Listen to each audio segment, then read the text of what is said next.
Assalamualaikum warahmatullahi wabarakatuh. Terima kasih atas kesempatannya.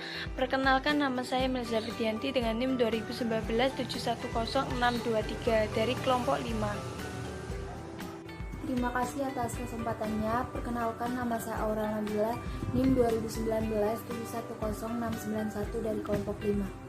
Assalamualaikum warahmatullahi wabarakatuh. Terima kasih atas kesempatannya. Perkenalkan, nama saya Salsabila Khadrunada dengan NIM 2019710712 dari kelompok 5. Assalamualaikum warahmatullahi wabarakatuh. Terima kasih atas kesempatannya. Perkenalkan, nama saya Safira Sabtaulia dengan NIM 2019710738. Assalamualaikum warahmatullahi wabarakatuh. Terima kasih atas kesempatannya. Perkenalkan, nama saya Muhammad Zaini Bisuma, NIM 2019710806 dari kelompok 5. Assalamualaikum warahmatullahi wabarakatuh. Terima kasih atas kesempatannya. Nama saya Nabil Alif Nasution dengan NIM 2019710816 dari kelompok 5. Baik, di sini saya akan menjelaskan tentang pengertian wadiah. Al-wadiah adalah titipan murni dari suatu pihak ke pihak lain, baik individu maupun badan hukum yang harus dijaga dan dikembalikan kapan saja si penyimpan menghendakinya. Wadiah ialah sesuatu yang ditempatkan bukan pada pemiliknya supaya dijaga. Mawudi'a inda ghair malihi la yafasuhu, berarti bahwa wadiah ialah memberikan makna yang kedua.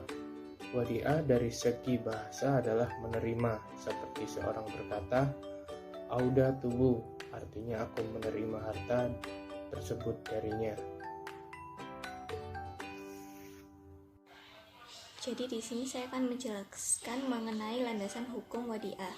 Dalil yang menghadirkan akad ini tuh dari surat Al-Baqarah ayat 283 yang artinya, akan tetapi jika sebagian kamu mempercayai sebagian yang lain, maka hendaklah yang dipercaya itu menunaikan amanatnya atau hutangnya, dan hendaklah ia bertakwa kepada Allah atau Tuhannya. Kemudian terdapat pula pada surat An-Nisa ayat 58 yang artinya, sesungguhnya Allah menyuruh kamu menyampaikan amanat kepada yang hendak menerimanya, dan menyuruh kamu apabila menetapkan hukum di antara manusia supaya kamu menetapkan yang adil. Selanjutnya yaitu macam-macam wadiah. Jadi wadiah di sini itu terdapat dua macam, yaitu wadiah yad amanah dan wadiah yad damanah. Nah, wadiah yad amanah yaitu para ulama fikih mengatakan bahwa akad wadiah ini bersifat mengikat kedua belah pihak. Akan tetapi, apakah orang yang tanggung jawab memelihara barang itu bersifat ganti rugi? Nah, ulama fikih itu sepakat bahwa status wadiah itu bersifat amanat, bukan damanah. Sehingga semua kerusakan penitipan tidak menjadi tanggung jawab pihak yang menitipi. Berbeda sekiranya kerusakan itu disengaja oleh yang dititipi. Lalu yang ketiga yaitu ada wadiah yad damanah, yaitu akad ini tuh bersifat memberikan kebebasan kepada pihak penerima titipan dengan atau tanpa seizin pemilik barang dapat memanfaatkan barang dan bertanggung jawab terhadap kehilangan atau kerusakan pada barang yang digunakannya. Baik, di sini saya akan menjelaskan tentang rukun dan syarat wadiah. Yang pertama ada rukun wadiah. Rukun wadiah adalah hal yang terkait atau yang harus ada di dalamnya yang menyebabkan terjadinya akad wadiah, yaitu yang pertama ada muwaddi atau orang yang menitipkan, yang kedua ada wadi'i atau orang yang dititip barang, yang ketiga ada wadi'ah atau barang yang dititipkan, dan yang terakhir ada sigot atau ijab dan kabul. Selanjutnya ada syarat-syarat wadiah. Ulama Hanafiyah mensyaratkan kedua belah pihak harus berakal, tidak boleh anak kecil yang belum berakal, orang gila, orang mabuk, hilang akan, dan lain-lain. Akan tetapi tidak disyaratkan harus balik secara umur. Anak kecil diperbolehkan untuk melakukan akad titipan dengan adanya akal pada dirinya, sebagaimana diperbolehkannya anak kecil melakukan akad perdagangan jual beli. Meskipun dalam hal ini jual beli yang diperbolehkan adalah jual beli yang tidak menuntut adanya syarat dan ketentuan yang sulit untuk dipahami oleh anak kecil. Adapun jumhur ulama mensyaratkan kepada kedua belah pihak atau penitip dan yang dititipi sebagaimana dalam agensi atau wakalah, yaitu balik, berakal, dan mumayyiz.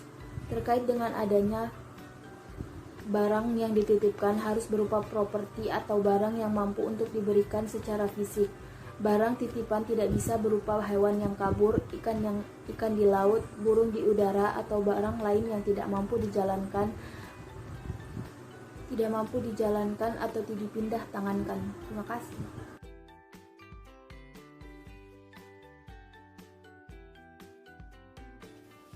Assalamualaikum warahmatullahi wabarakatuh. Terima kasih atas kesempatannya. Ya, di sini saya mau menjelaskan tentang pengertian wakalah. Wakalah berasal dari wazan wakalah yaikul wa'lan, yang berarti menyerahkan atau mewakilkan urusan, sedangkan wakalah adalah pekerjaan. Wakil awakalah juga berarti penyerahan dan pemeliharaan.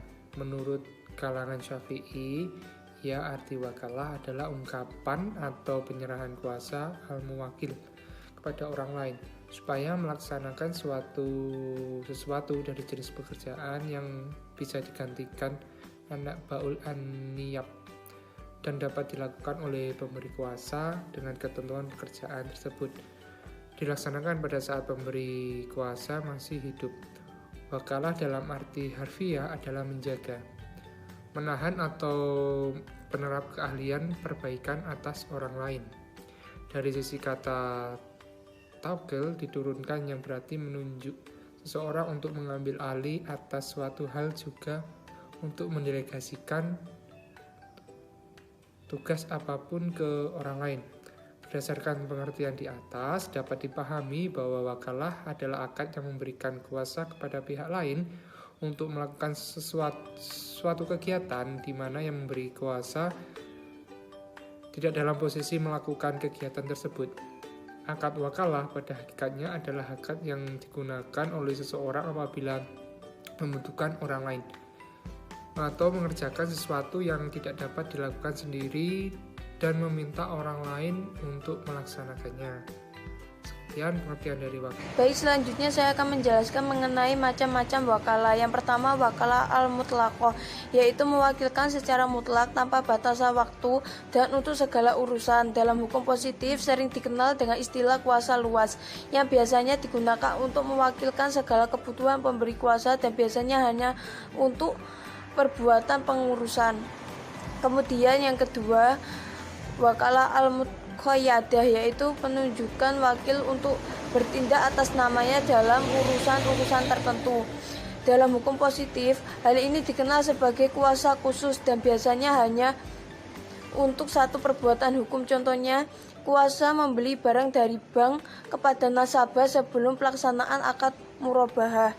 Kemudian yang ketiga, wakalah al-amah, yaitu perwakilan yang lebih luas dari al-muqayyadah tetapi lebih sederhana daripada al-mutlaqah. Dalam praktik perbankan syariah, wakalah ini sering sekali digunakan sebagai perlengkapan transaksi suatu akad atau sebagai jembatan atas keterbatasan atau hambatan dari pelaksanaan suatu akad. Baik, di sini saya akan menjelaskan tentang dasar hukum wakalah. Dasar hukum wakalah adalah boleh dilakukan dalam ikatan kontrak yang disyariatkan dengan dasar hukum ibadah atau diperbolehkan. Al-wakalah bisa menjadi sunnah, makruh, haram, atau bahkan wajib sesuai dengan niat pemberi kuasa, pekerjaan yang dikuasakan, atau faktor lain yang mendasarinya dan mengikutinya. Adapun landasan hukum wakalah antara lain adalah Al-Quran. Dalam hukum wakalah dari Al-Quran terdapat dalam Quran surat Al-Kahfi ayat 19. Yang kedua yaitu Al-Hadis. Rasulullah SAW semasa hidupnya pernah memberikan kuasa kepada sahabatnya. Di antaranya adalah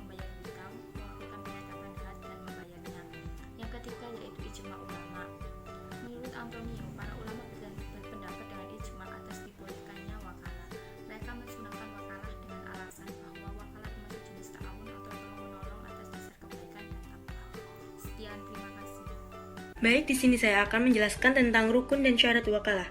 Adapun rukun dan syarat wakalah adalah sebagai berikut. Rukun wakalah. Yang pertama, orang yang memberi kuasa atau disebut dengan al-muwakil. Dan yang kedua, orang yang diberi kuasa atau disebut al-wakil. Dan yang ketiga, perkara hal yang dikuasakan atau disebut dengan at-taukil. Dan yang terakhir, pernyataan kesepakatan atau disebut juga dengan ijab qabul. Lalu syarat-syarat muwakil atau yang mewakilkan. Muwakil merupakan orang yang berwakil disyaratkan sah melakukan apa yang diwakilkan, sebab milik atau di bawah kekuasaannya.